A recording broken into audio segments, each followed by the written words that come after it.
বাংলা চলচ্চিত্রের জনপ্রিয় অভিনেত্রী দিলারা হানিফ পূর্ণিমার ভক্তদের জন্য সুখবর। প্রায় 2 দশক পর আবারও টেলিভিশনের পর্দায় ফিরছে তার অভিনীত আলোচিত চলচ্চিত্র শুভা। বিশ্বকবি রবীন্দ্রনাথ ঠাকুরের প্রয়াণ দিবস উপলক্ষে আজ বিকেল 3:30টায় চ্যানেল আইয়ে প্রচার করা হচ্ছে প্রয়াত নির্মাতা চাষী নজরুল ইসলামের পরিচালনায় নির্মিত এই সাহিত্যভিত্তিক সিনেমাটি। সম্প্রতি এক সাক্ষাৎকারে পূর্ণিমা বলেন, শুভা তার অভিনয় জীবনের অন্যতম গুরুত্বপূর্ণ কাজ।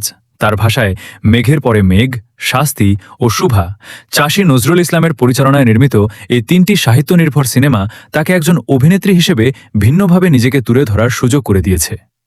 নতুন সিনেমায় কেন দেখা যাচ্ছে না এমন প্রশ্নের জবাবে পূর্ণিমা জানান, তিনি এখনও অভিনয়ে নিয়মিত থাকতে চান, তবে নিজের বর্তমান অবস্থানের সঙ্গে মানানসই শক্তিশালী গল্প ও গুরুত্বপূর্ণ চরিত্রের অপেক্ষায় রয়েছেন।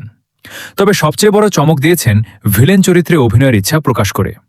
দীর্ঘদিন রোমান্টিক নায়িকার ইমেজে পরিচিত পূর্ণিমা বলেন, এবার তিনি এমন একটি নেতিবাচক চরিত্রে অভিনয় করতে চান যেটিকে দেখে দর্শক সত্যিই ঘৃণা করবে।